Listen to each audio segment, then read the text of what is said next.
महाराष्ट्र में शिवसेना विधायकों की अयोग्यता पर विधानसभा स्पीकर राहुल नार्वेकर ने अपना फैसला सुना दिया है। उन्होंने कहा कि 21 जून 2022 को जब प्रतिद्वंदी गुट उभरे तो शिंदे गुट ही असली शिवसेना राजनीतिक दल था। शिंदे गुट के पास 55 में से 37 विधायकों का भारी बहुमत था।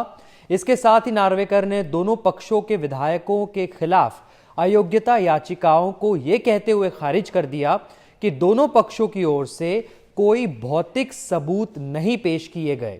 स्पीकर के इस फैसले से उद्धव ठाकरे गुट को बड़ा झटका लगा है। उद्धव ठाकरे इस फैसले के बाद अब सुप्रीम कोर्ट का दरवाजा खटखटाएंगे। चलिए विस्तार से आपको बताते हैं कि स्पीकर ने अपने फैसले में क्या कहा है। स्पीकर राहुल नार्वेकर ने सीएम एकनाथ शिंदे को शिवसेना के ग्रुप लीडर के पद से हटाने के फैसले को पलट दिया है। उन्होंने कहा कि शिवसेना प्रमुख के पास किसी भी नेता को पार्टी से निकालने की शक्ति नहीं है।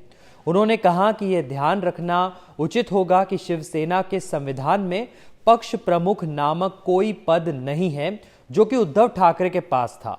पक्ष प्रमुख की इच्छा राजनीतिक दल की इच्छा का पर्याय नहीं है। पार्टी अध्यक्ष के पास किसी को भी पद से हटाने का अधिकार नहीं है। इसके साथ ही उन्होंने कहा कि प्रतिद्वंदी गुट के उभरने के बाद से सुनील प्रभु पार्टी के सचेतक यानी व्हिप नहीं रहे। उनकी जगह भरत गोगावले को वैध रूप से व्हिप नियुक्त किया गया और एकनाथ शिंदे को वैध रूप से शिवसेना राजनीतिक दल का नेता नियुक्त किया गया।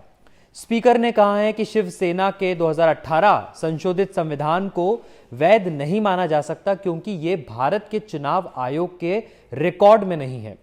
रिकॉर्ड के अनुसार मैंने वैध संविधान के रूप में शिवसेना के 1999 के संविधान को ध्यान में रखा है। वहीं इस फैसले के बाद महाराष्ट्र विधान परिषद में विपक्ष के नेता और शिवसेना यूबीटी नेता अंबादास दानवे ने कहा, यह फैसला गलत है। अगर उन्हें यह फैसला देना ही था तो उन्होंने इतना समय क्यों लिया? ये शुरू से ही टाइम पास था।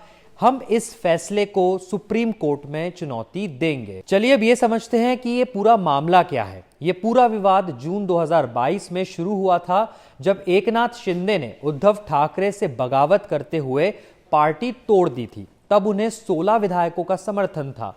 इस दौरान अविभाजित शिवसेना के मुख्य सचेतक के रूप में सुनील प्रभु ने शिंदे सहित 16 विधायकों के खिलाफ अयोग्यता का नोटिस जारी किया था। तत्कालीन मुख्य सचेतक के नोटिस के खिलाफ शिंदे गुट के बागी विधायकों ने सुप्रीम कोर्ट का रुख किया था। वहीं शिंदे ने बीजेपी के साथ मिलकर प्रदेश में सरकार बनाई और खुद मुख्यमंत्री बने। तब तक शिंदे गुट के विधायकों की संख्या 40 हो गई थी। इस दौरान दल बदल विरोधी कानूनों, व्हिप का उल्लंघन आदि के तहत एक दूसरे के विधायकों के खिलाफ कार्रवाई की मांग करते हुए क्रॉस याचिकाएं दायर की थी। इसके बाद फरवरी 2023 में चुनाव आयोग ने भी एकनाथ शिंदे गुट को असली शिवसेना करार दिया। चुनाव आयोग ने एकनाथ शिंदे गुट को पार्टी नाम के साथ साथ धनुष और तीर चुनाव चिन्ह भी दे दिया था। चुनाव आयोग ने यह भी घोषणा की कि उद्धव ठाकरे के नेतृत्व वाली पार्टी का नाम शिवसेना यूबीटी और चुनाव चिन्ह मशाल रहेगा। इस पूरे मामले पर शिंदे गुट का तर्क था कि उसे 2/3 से ज्यादा यानी 40 विधायकों का समर्थन है, जबकि उद्धव गुट के पहले 16 और फिर 14 बागी विधायकों को नोटिस जारी किए थे। ऐसे में उनका कहना था कि शिंदे गुट के समर्थन में एक साथ 2/3 बागी विधायक नहीं गए थे।